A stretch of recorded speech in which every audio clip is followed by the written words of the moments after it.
Okay, so today I'm going to walk us through a quick look at our student literacy data for the past year. So we're going to look at the patterns we're seeing, identify key areas of need, and then we're going to determine the instructional focus to support all learners in the future for the rest of the year.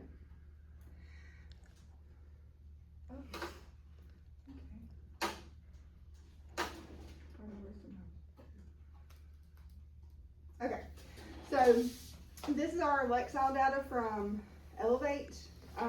As you can see, from the fall to the winter, the students demonstrated overall growth in reading.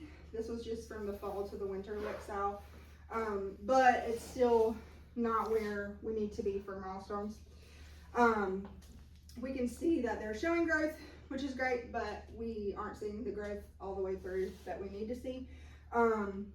It is suggesting that students need targeted instructional support, which we've discussed previously, and most of our students, or many of our students, are still remain below grade level.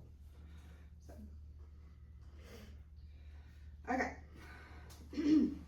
So when we look across multiple data sources, so I looked at the Lexile data, but I also looked at all of our unit tests from the whole year. And I pulled the reports for the whole 5th grade, and you could see that the students had a strong performance on multiple choice comprehension tasks, but they had a hard time explaining the relationships between ideas, which is something that we've discussed in the past. They are doing well with the multiple choice, but they struggle to understand what they're reading and be able to explain it. They struggle to explain the relationships between ideas, which I said, and they struggle to use transitions and support their responses with text evidence. So there's a gap between comprehension and written expression. And these patterns that we saw on the Lexile data also were consistent with the unit tests and the classroom assessments that I pulled. So what does this mean? They understand what they read, or they're demonstrating understanding of what they're reading, but they struggle to clearly explain their thinking. And I'll let you think about that for just a second.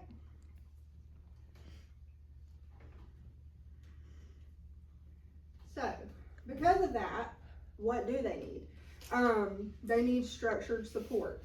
So they need help explaining their thinking, using text evidence, and organizing their ideas clearly. They also benefit from opportunities to talk through their thinking before writing and and organize their ideas clearly. So all of these help bridge the gap between understanding and written expression, which is what they're struggling with more than anything. So the instructional focus would be, based on all of this, would be supporting our students in explaining their thinking, using text evidence to improve written responses and overall comprehension. And we've discussed strategies to do this with throughout the year, but these are just 3 strategies that I found that work in my classroom and that are research-based. The first one is think aloud modeling.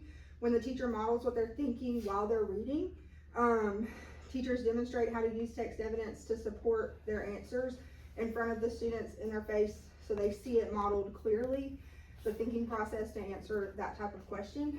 And then the teachers make the thinking process more visible for students doing that. So the bottom line of that is that it helps students see how strong readers think and how they respond to what they're reading and with the questions that are being asked of them. The second strategy is using sentence frames. I use this a lot with the kids in my class who speak a different language, or their home language is different than here. When you use sentence frames, it provides structure for student responses. It provides support for using those text evidence. It teaches them how to frame their answer to fit what the question is asking. It supports the development of academic language and better understanding of that academic language. And then it supports students who need additional language and writing support. Like I was just saying, my ESOL kids really do well with sentence frames. And then the third strategy is talk before writing. This provides opportunities for students to discuss their thinking before writing, provides support for organizing and clarifying ideas. It builds their confidence in expressing responses.